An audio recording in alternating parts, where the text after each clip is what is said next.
that are recorded now, so when people sign on as new members now, they can pretty much look at the archives till they drop dead. There's a lot of stuff on there.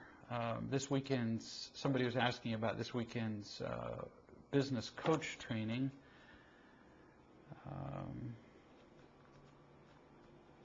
Hang on, I'm making a note here from something somebody said during webcast. During the coach training, we're going to be doing a lot. We've only got 2 days, and we've got a week's worth of training to do in it. So we'll be going at light speed for much of the time, kind of a warp 6 phenomenon, those of you who are Star Trek fans. We're going to be, a portion of the event is going to be dedicated to presenting kind of what the Real Love in the Workplace training is about. In other words, what we're going to be presenting to corporations to show you enough so that you get an idea what the 10-part training is that we're going to be offering all over the country. So when we go into a corporation, what are we going to be doing? What is the pre-site survey that we're going to be offering?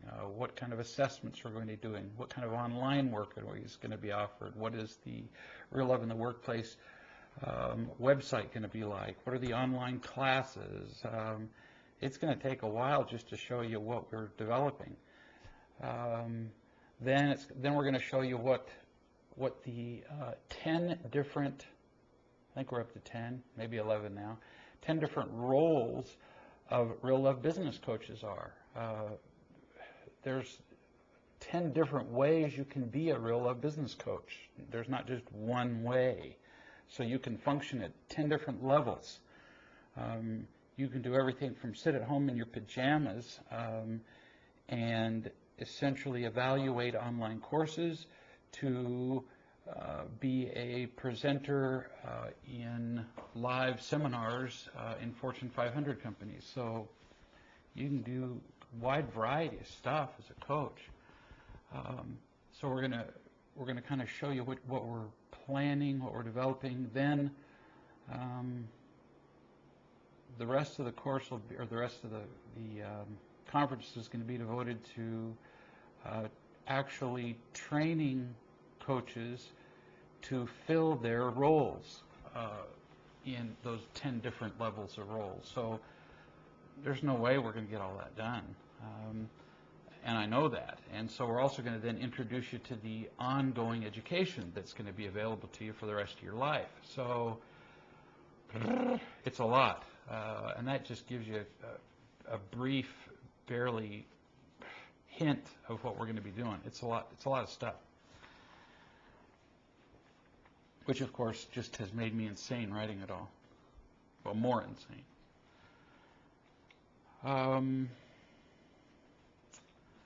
Let's see. So back to, anybody have any questions?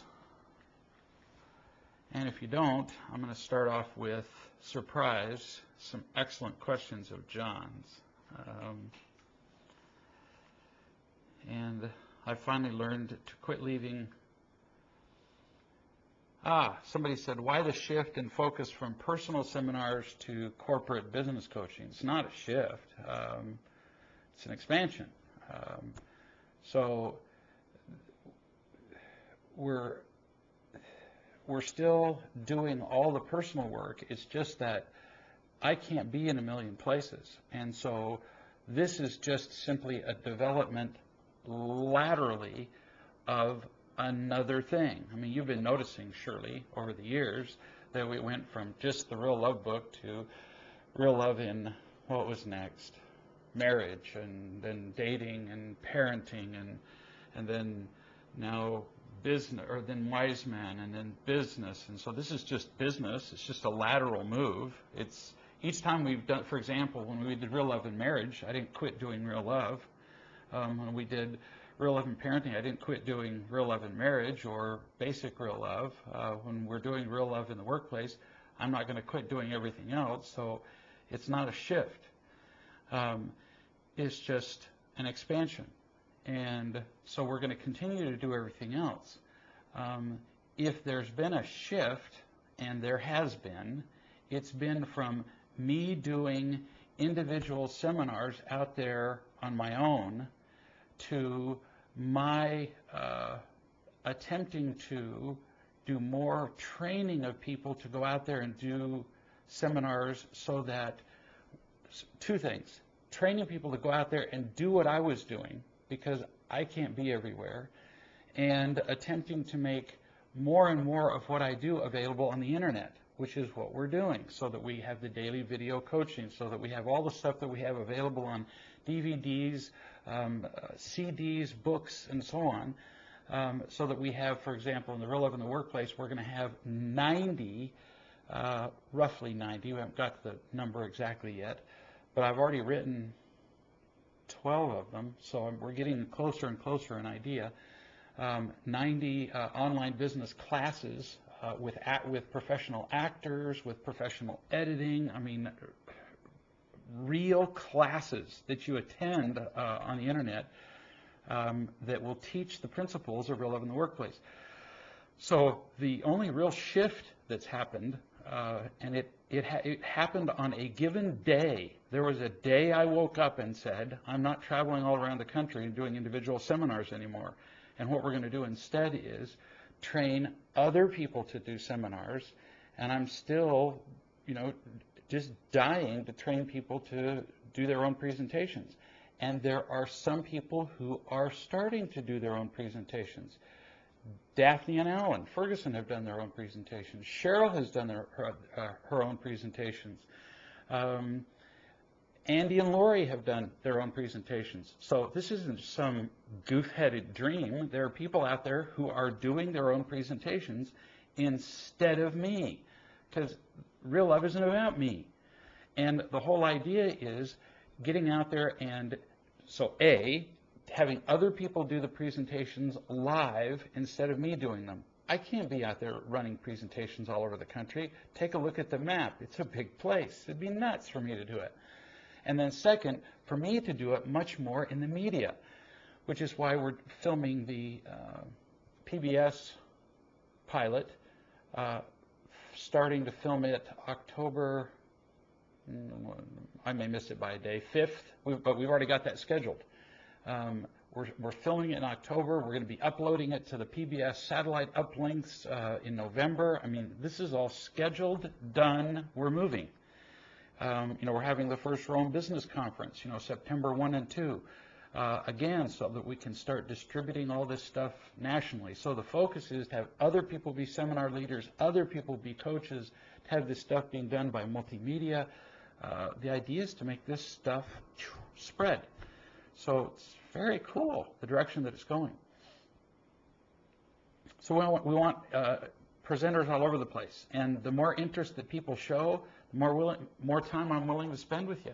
And I'm sure those of you who have been presenting have noticed I'm willing to spend all the time in the world with you if you're willing to show an interest in doing it.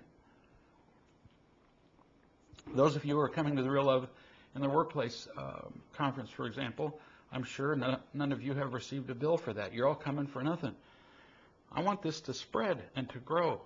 We're not in it to make money, which is a good thing, because so far we've realized that goal of not making money. Let's see. Question from John was,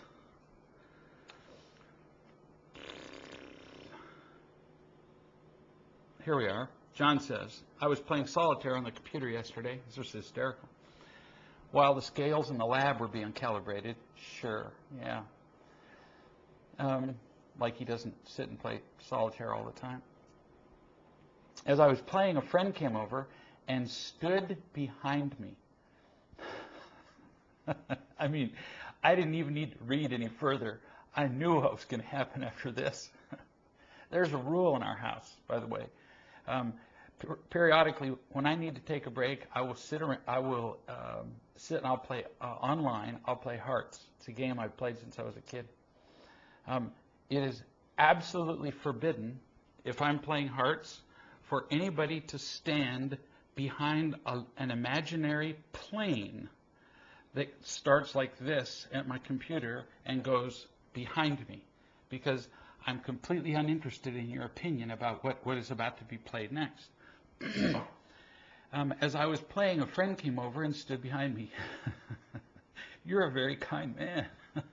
Because in our house, an automated gun comes out and kills anybody who breaks the plane of the computer when I'm playing. In a matter of seconds, he was calling out moves. They can't resist, can they? Black 9 on red 10. Now, I want you all to keep it. Those of you who don't know John, he is a, oh shoot, is it an EE or a CE?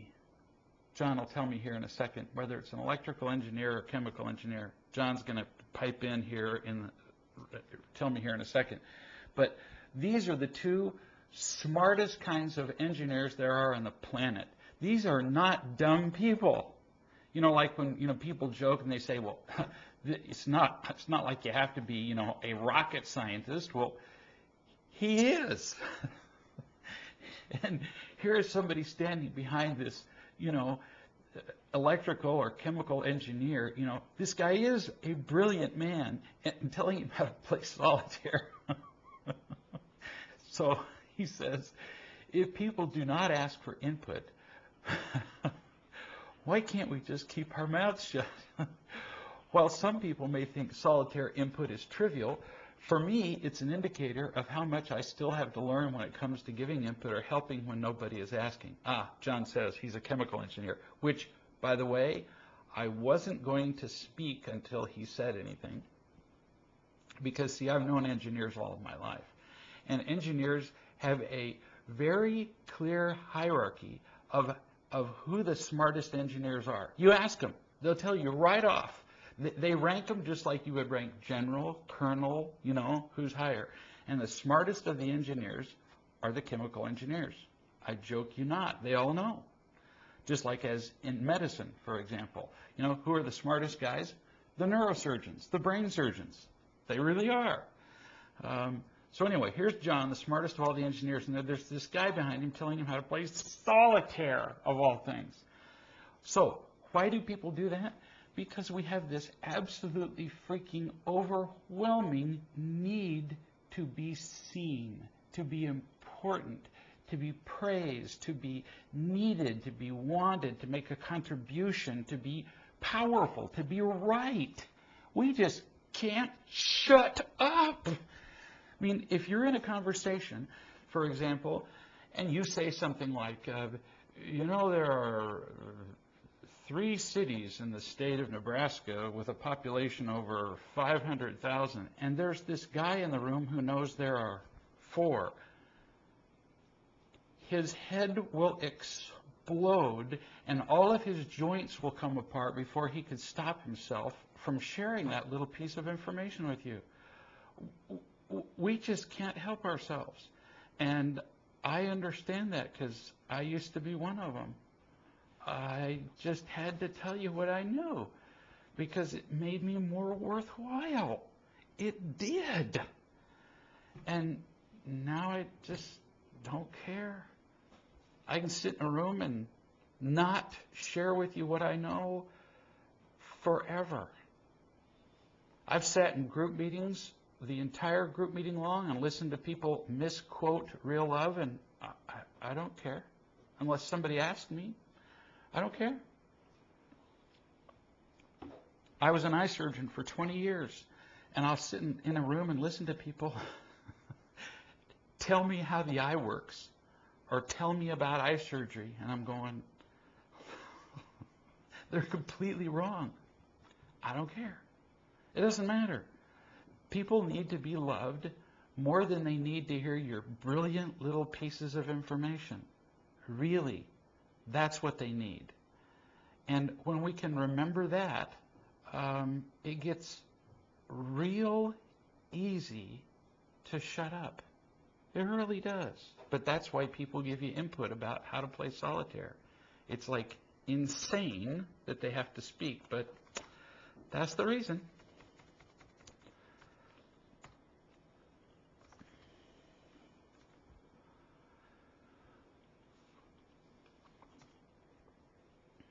See, I'm looking for people here who have asked questions in the past to see if they're here. Amy's not here. Sarah's not here. They had asked questions before.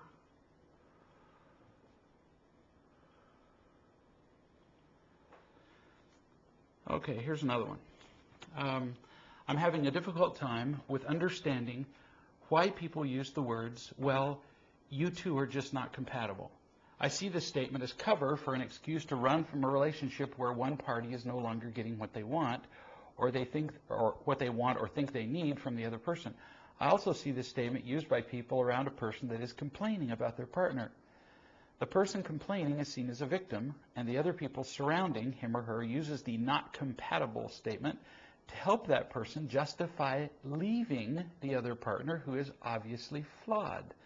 Funny how no one remembers the beginning of every relationship where the person is not flawed and everyone is happy. Equity trading is, of course, very high then. How do you suggest handling people that use the, well, they are not compatible statement? Now, first, why do they use it? Because they want to appear to be brilliant. Remember, when these two people got together, everybody thought they were compatible. The people who say, oh, well, you're just not compatible, didn't come up with that brilliant little piece of reasoning in the beginning. No, they use it later because they want to appear to be wise. I mean, you're obviously not compatible is kind of a duh. I mean, it's kind of like saying when the house is falling down, it's like saying, well, you know, it doesn't look like the house was put together very well. It's kind of like, you'd understand this, John, as an engineer. Of course, you're a chemical engineer, so this wouldn't apply quite so well. But it's kind of like when the bridge in, where was the bridge that fell apart, Mike? Minnesota. It's kind of like, you know, when the bridge, it was between Minneapolis and St. Paul. I mean, this bridge supported an interstate highway. And here it was in the middle of rush hour, and at the time it was supporting, I can't remember how many hundred cars. It was rush hour. And this bridge collapses. It'd be like somebody coming along at that point saying, I think there must have been something wrong with the design. And you can bet that there were people on the shore saying exactly that. Well, any kind of numbskull at that point can say there was something wrong with the design, you think. That's where the they're not compatible statement comes from. Yeah, at that point, you think that might be? It's like brainless. It's like a stupid thing to say. So how do I handle it? I don't. Because the person's just looking to be right. So I don't say anything. I mean, it's like, I'll be. I mean, what are you going to say to somebody who says the bridge obviously has a flaw in the design? You think I'm going to, what, teach them the principles of engineering at that point? Now, if they keep it up and they're badgering people and bullying people, if they're hurting somebody with the they're not compatible statement, which they're usually not. They're usually just being like a fly on the butt of a horse. They're like not really annoying anybody. They're nothing. But if they're hurting somebody, then I would say, explain what you mean by not compatible. And then perhaps teach them something of the principles of real love. At which point their not compatible statement looks kind of like foolishness in comparison without attacking them. At which point they'll just go away. Do you understand what I'm saying? It would be like when I'm saying about the falling apart of the bridge, if I'm one of those little foolish, irritating people going, oh man, that there must have been a bad design. And then along comes a civil engineer who builds bridges and says, well, the reason that the bridge fell apart was because the trusses and the distribution of He doesn't need to attack me or correct me. Simply by standing there and providing a contrast between genuine learning and understanding And me and my redneck bud design, I'm going to shut up, aren't I? Because I'm going to look like a real horse's butt. I'm just going to be quiet. So that's how I'd handle it. Most of the time I'd say nothing. And if he kept it up hurting somebody, I'd offer a tiny bit of explanation about real love, and he'd zip it just because of the contrast. But you don't ever need to correct people. They'll go away. Same is true in a real love group, by the way. When you've got somebody who is one of those know-it-alls, and you'll see them in a real love group, who is like obnoxious and irritating and attempts to know everything and like tries to control a group, you don't need to shut them up. You don't need to tell them to be quiet. You don't need to correct them. All you need to do is to turn to the person who needs help and offer some genuine wisdom and genuine love. And by contrast, the person who is trying to be controlling and know-it-all and so on, and I don't mean it in an unkind way, will look so foolish that 95 times out of 100, they're going to be quiet. I've just seen this happen so many times. You don't need to do anything other than that. They just go, oops, and they stop talking. It's kind of fun to watch.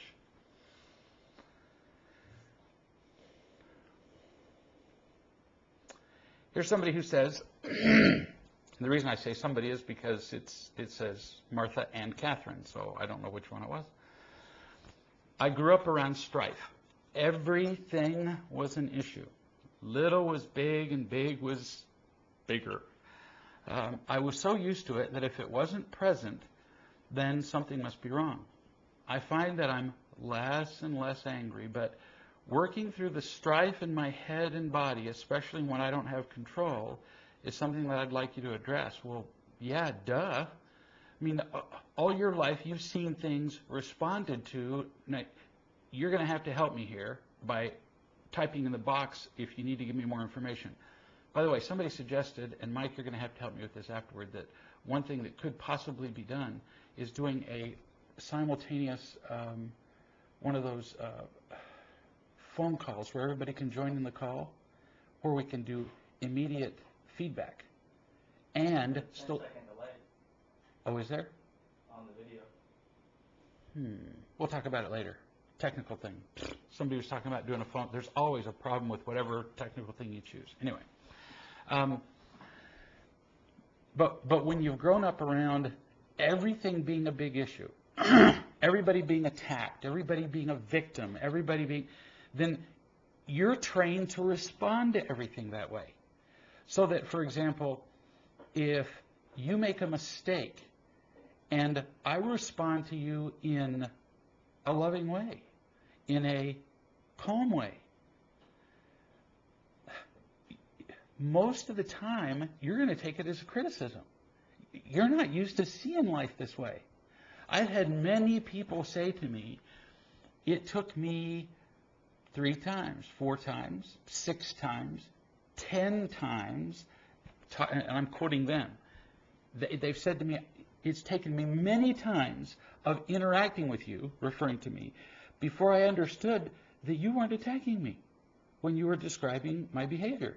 When I was telling them, for example, that they were angry or attacking or acting like a victim or whatever it was that they were doing, they thought I was criticizing them. No. Wasn't asking them to change. Wasn't suggesting that they do anything different. No. Just describing it so that they could see it, so that they could feel loved while they were doing it, so that they would have increased opportunities in their lives to choose differently if they wanted to. Only because the choices that they were making now were killing them. But you've been around crises for so much, it's like it's the only way to live. And when you believe that's the only way to live, the only way to create another way to see the world, sometimes they call that another paradigm, but it seems like such an artificial word. The only way to understand that the world can be different is to experience another way to live. It's not enough just to hear it, which is the purpose for having real love groups. It's the purpose for having these live chats. It's the purpose for having real love coaches. It's the purpose for having seminars, so that more than just reading about it, you can come and feel it. Somebody wrote me just 2 days ago, and she said, I've been going to seminars all my life. She said, I've been reading books all my life. She named a whole list of people's books that she'd read, and on and on and on. She said, I read the Real Love book. And she said, I wasn't impressed. My feelings weren't hurt. She said, and then I came to a Real Love seminar. And she said, for the first time in my life, I felt different. And she said, the reason I felt different was, she said, at some time during a break in the seminar, I don't remember her, but she said, I came up, she said, and I talked to you, and you looked right into my eyes the whole time I talked to you, and you cared about me. And she said, I was never the same after that. I couldn't have talked to her for very long, because there were lots of people around. It doesn't take that long. Get the point?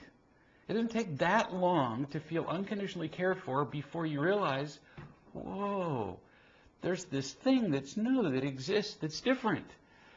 How long did Columbus have to step on dry ground in the New World before the maps were changed forever? You see what I'm saying? It wasn't like he had to spend a month here before the maps were different. The instant he saw land, the instant he touched the ground here, he realized that the world wasn't flat. Well, he kind of pretty much knew that before that. There's a long story behind that. But he realized that at the other end of the Atlantic Ocean, whoa, there was land. And he knew how many miles away it was. And he knew, because of his map-making abilities and so on, he knew it well enough that he was able to go back to, where did he start? Spain. And he was able to come back to the same place almost exactly the first time. He was able to come back to the same place. And he was able to do that at the first touch of land. And many of us, as we experience real love the first time, are able to completely restructure our world. Now, then it takes a lot of experience with real love to complete the change.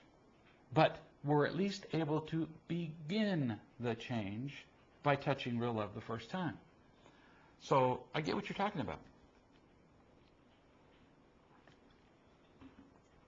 Virginia, you said, do I have the question that you sent about your daughter? Now, is that the one that says, yesterday my daughter was telling me how lonely and sad she was feeling? Is that the one? Because darn it, I didn't keep your name with the question, which of course is my problem.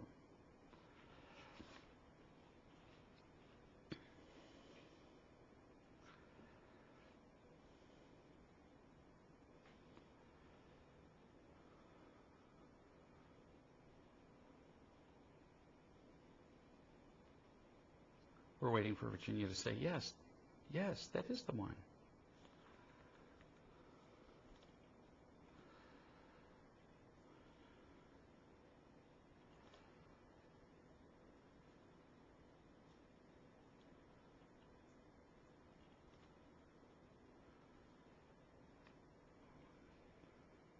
Tell you what, because Virginia isn't speaking to me anymore, we're going to assume that it is the one.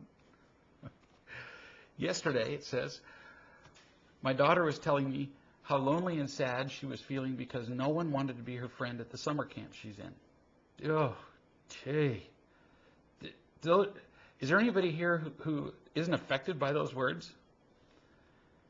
You go to summer camp and you're isolated because nobody wants to be your friend. Unless you were, one of those few people who was, raised with the same few friends all through high school, and you were the captain of the cheerleading team, you have an inkling of what this is like. I was raised from kindergarten through 10th grade. 10th grade? 9th grade. 1, 2, 3, just a sec. I'm getting older. Yes, kindergarten through 10th grade. So 11 grades in a row. I went to a different school every year. So I know what this is like. It just sucks. You're the new, imagine being the new kid 11 years in a row. And she was telling me how lonely and sad she was feeling because no one wanted to be her friend. This is why I'm so maladjusted now. Be her friend at the summer camp she was in. I wasn't sure what to say to her. I just held her and listened to her and let her share her feelings. Ooh, that was a very smart thing to do. As opposed to doing the thing of, it's not so bad. Actually, it's terrible. I'm not sure I did a very good job comforting her. Honey, if you tried, you just did wonderful. But I think I realized that if she really felt more unconditional love from me, she might not be feeling as bad as she was feeling. Could this be true? Oh, yes, it could. Now, that doesn't necessarily make it all your fault, but very likely much of it is your fault. So this is a really hard little game to play because, see, if our children felt sufficient unconditional love from us, the odds are very high that they would go to school and feel relatively adjusted and not require the acceptance of other kids. So it's very likely that she wouldn't have felt as lonely going to summer camp if she felt more loved by you. So yeah, in all likelihood, much of this is your fault, which doesn't require you to feel guilty anyway, because you don't need to feel guilty, because if you'd had it to give, you would have. So now we have to blame your mother, which, of course, if she didn't have it to give, we'd have to blame her mother, and so we'll all have to blame our great-great-grandparents, and they're dead, so we can't kill them, and so what are we going to do?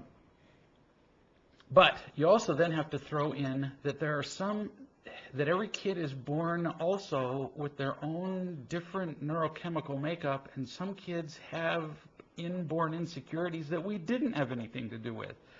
It makes you insane. But yes, you probably did have a lot to do with the way she's feeling.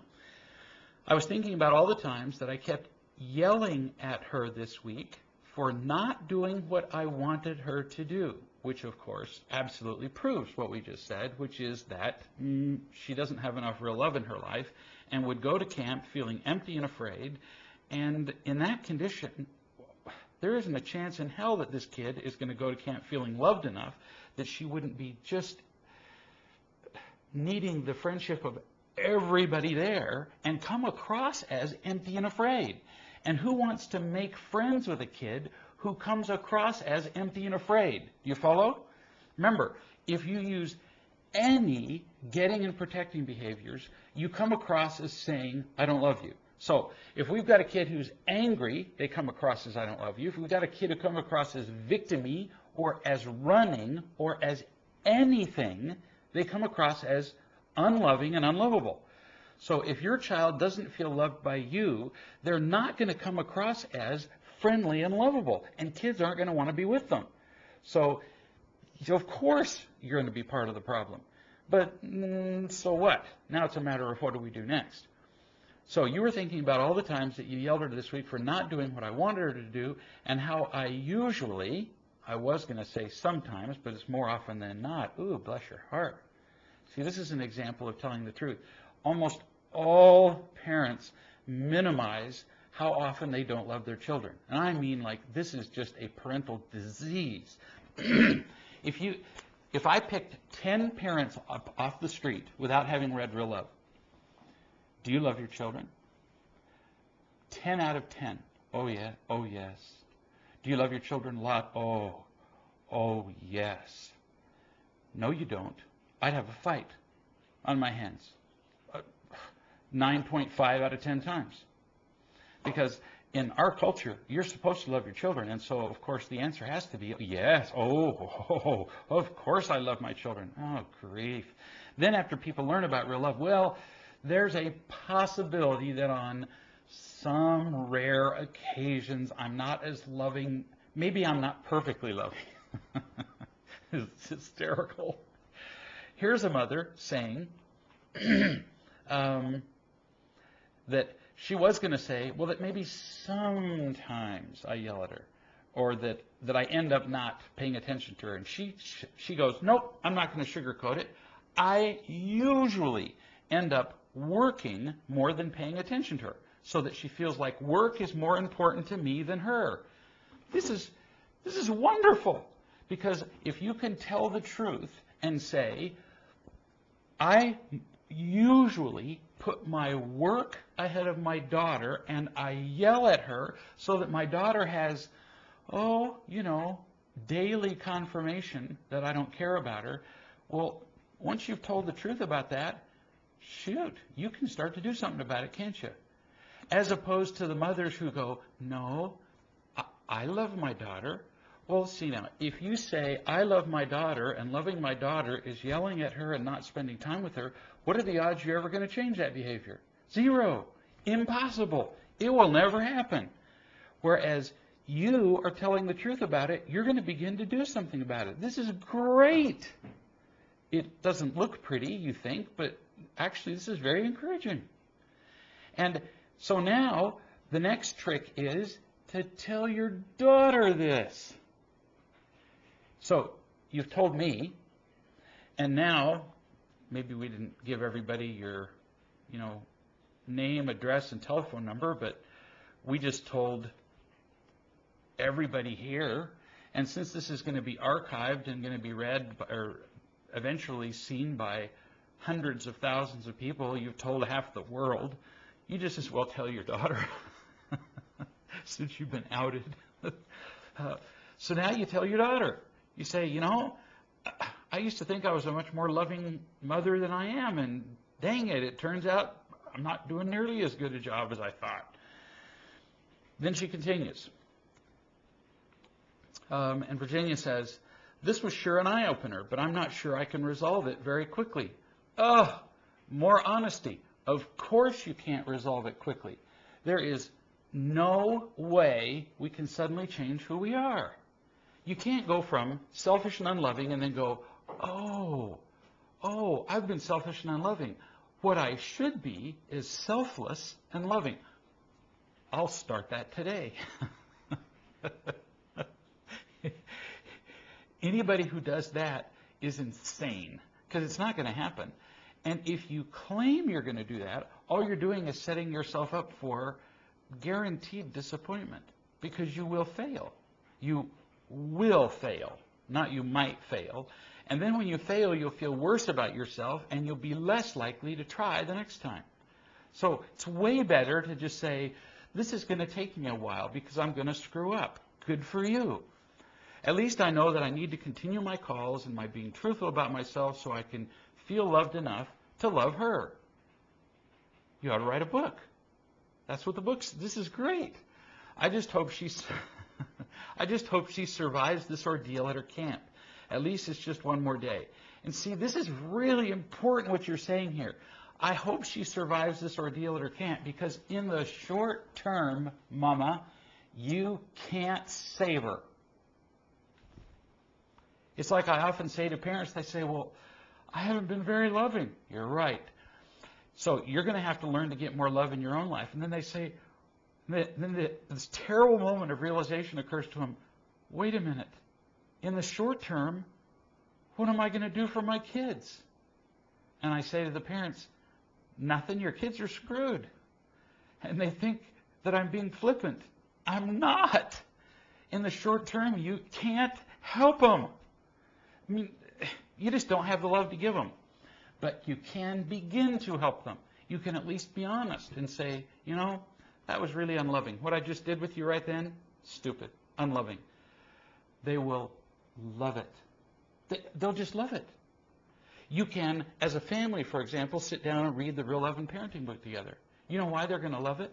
Because the first third of the Real Love and Parenting book, first third or so, kids adore the first third, because it describes how stupid you are as a parent. Then comes the last 2/3, which they don't like quite as much because it describes how much responsibility the kids have to learn. But they're really going to like the first third. Then Virginia sent me a letter later. It was like a day or two later, something like that. She said this: interesting development. I spoke to my daughter Friday morning before she went to school, and I told her I wasn't being very loving toward her. Here I waste all this time talking, and Virginia's already got the answer, because I hadn't read this till just now. And that's probably why she was having a harder time with her camp. Why should I have bothered talking? Virginia already knew the answer. Virginia said, I told her I was trying to learn how to be more loving, but that I needed to find love myself. Brilliant, Virginia. She asked me how I was going to do that. You think kids are stupid? This is a pretty smart kid. The kid goes right for the guts of the thing. Okay, so how are you going to do that? I told her a little bit about calling other people and so on. She actually ended up having a very good day after this.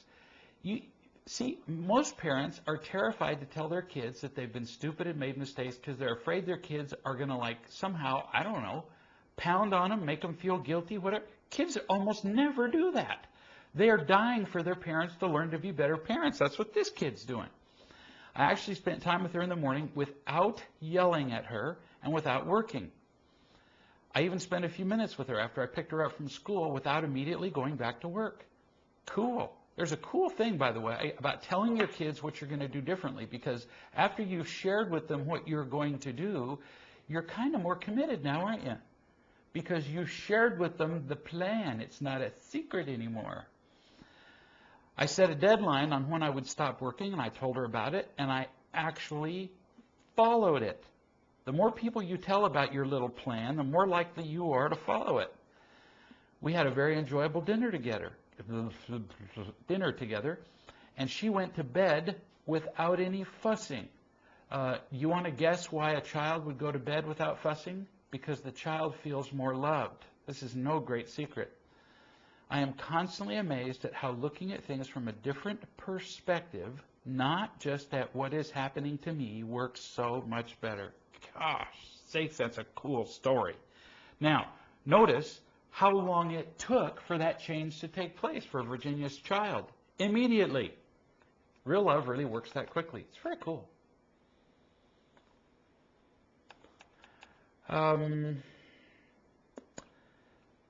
This is Catherine and Martha. Real love is a lifestyle I've adopted, but when I was away from my group, even though calling, I didn't keep filled up enough and got into an argument with my son. It's a fact, honey. You don't stay filled up, you lose it. You do. Just like gas in your car. People call me and they say, real love isn't working for me. The first thing I say is, and when was your last real love call? Well, I've kind of been slacking off. Really, I'm very surprised. And they say, what does that have to do with anything? And I say, when your car runs out of gas, do you say, well, but I filled it up last week? No. I mean, as you run low as your car runs low on gas, you fill it up again. You have to keep doing that with real love too. It doesn't matter that you did it once before. Same thing with real love. So she said, I had an argument with my son, sorry. Well, I guess you could have an argument with your car. He wanted to tell me how he was still holding some anger and disappointment at me all these years after I left his stepdad. Amazing how long you can hold a grudge. He wanted to talk about it, but I didn't stop long enough to make a call. I listened to most of it and agreed with all he said until he made a criticism about something I said at Christmas. I know I could have said many loving things or just asked him to forgive me, but he took a small thing and made it big, just like what I grew up around. Oh, gosh, when somebody touches an old wound, huh? And so what did I do? I raged. We were able to get through it the next morning since we decided to just split Split F a break. Split F/a break. Not familiar with that abbreviation, but that making big things out of nothing is something I have so much trouble with. I know he wasn't meaning it the way my mother would, but it grabbed me just the same. Sure. Yeah, touch an old wound. I have a real love group and make calls, but I did think my son was being just a stuck-up snob, but then later realized he was really hurt by a simple comment. Yeah. And when you're talking to a child, you don't ever get to be the one who's hurt. It's the rules. It's the rule of parenting. You're the parent, and you don't ever get to be the aggrieved party. It's just the rule. You're always the one who has to be loving your child. It's just the way it goes. Beautiful story. Pleasanton Group. 11-year-old son just started new private middle school he originally wanted to attend. Yet now that none of his friends could afford to enroll, because it's expensive, he has recently decided that he does not want to go there and wants to attend the public school instead. But, of course, we've already paid up, and there are no refunds.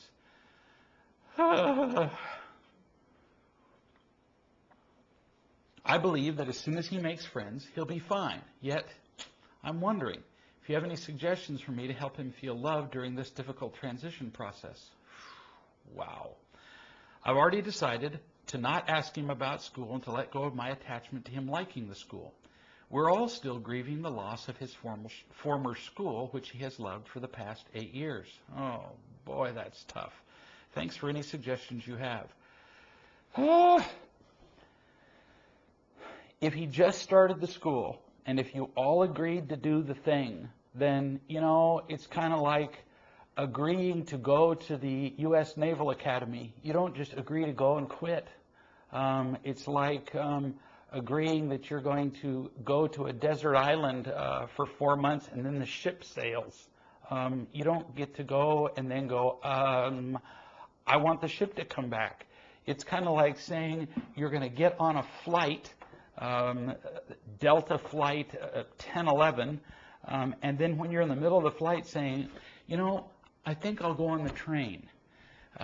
Sometimes kids have to learn that there are decisions that they have to live with, and you're going to have to decide whether this is one of those. So there are things that you can do to help him.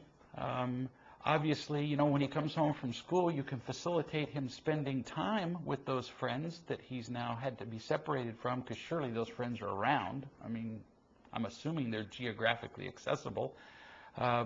You may, for example, decide in your head, maybe you don't want to share this with him because he'll regard it as an escape hatch. But you may decide in your head that you will try it for X months to see whether he's just miserable. You may decide that you don't want to make him miserable for an entire year, for example. You may decide if his life absolutely sucks and he's starting to slash his wrists after 2 months, that you'd let him go back to the public school. I don't know. That's something you're going to have to figure out. But, if he knew ahead of time that he was going to go to this school, and this was one of the risks, so you encourage him. Maybe you give him time with his friends, maybe you don't, but welcome to change, huh?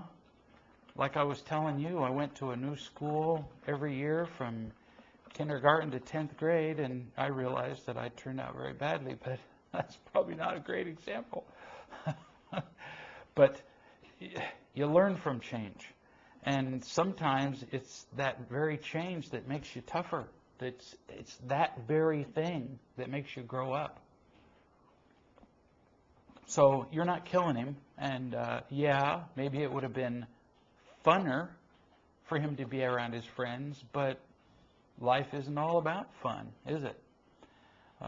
So you're not hurting him. Don't feel bad about it. I wouldn't. There are other things than just being around what's familiar, being around just what's easy. Our entire country was settled by people who broke away from what was familiar and easy. So you love him, And your loving him is the single most important thing you can do for him while he's going through this tough time. But don't apologize. Now, pay attention to this part. This is huge. The instant you say, gee, I'm so sorry that, the instant you do that, what have you just said? You just said you've made a mistake, that it's your fault, and you just made him a victim. Get it? Oh, gee, I'm sorry you're having a hard time. Gee, I'm sorry that your friends, I'm so. Oh, now this kid's been victimized. He's been done wrong by. It's a phrase my wife brought down from Canada.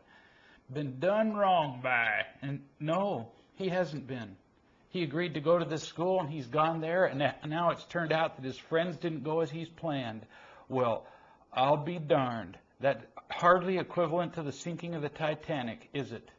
Hardly equivalent to his entire family getting smallpox and dying and leaving him alone on the plains to finish the trek, is it? No. So, no, you're not sorry. Now he's just going to a different school. So, no apologies, no sorrow, no rationalizations, nope. Just good to see you home. Sure love you. That's it. So, making sense?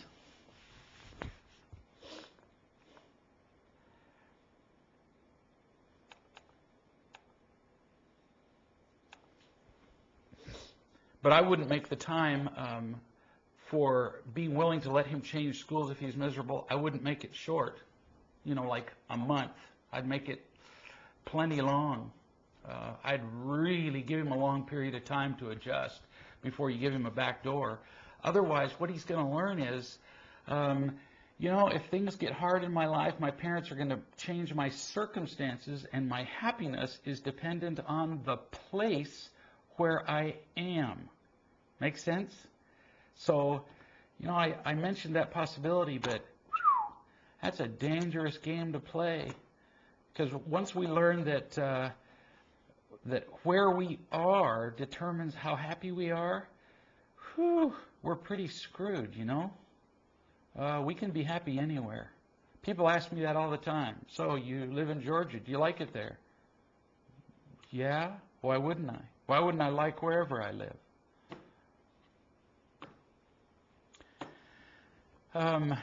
Catherine and Martha again, and I don't know which of the two it is.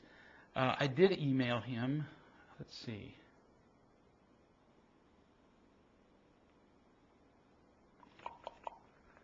Email him. I assume that's the son.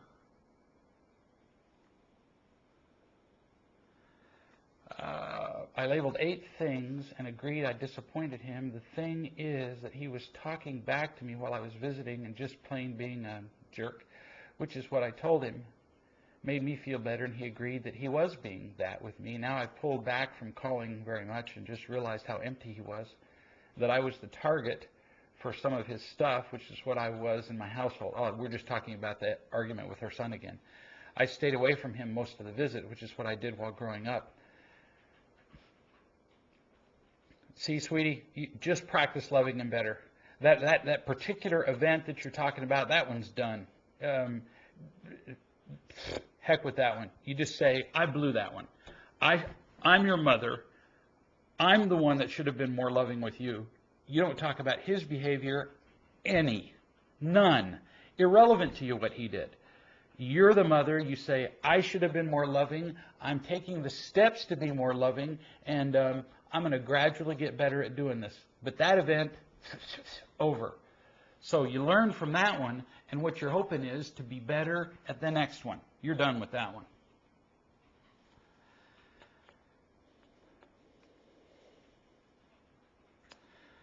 So, guys, let's see. Here, John says, parents, I'm divorced and have a 3-year-old son. I've been working on and practicing real love for many months. I've read the parenting book 3 times. My book has hundreds of highlighted sections. Many pages are bent, looks like it's 20 years old. Many people have told me that my son is a totally different child when he's with me. They're amazed. While that gives me some happiness, what gives me the greatest joy is knowing that I'm giving my son a love that I never experienced. Let me tell you, you guys, you parents, something. We got 1 minute left. John has, here's this guy was a chemical engineer, thought he was brilliant, and his brain is brilliant, but he was just screwing this kid up. And he decided he was going to learn to, get this, learn to love his son. We think that because we have a child, we know how to take care of the kid. No, we don't.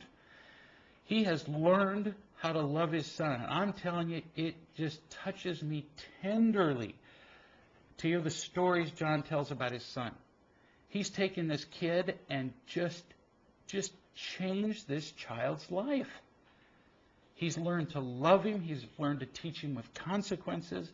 This child's life has really changed around because John has taken the time and has exercised the love and patience to learn how to make a difference in this kid's life.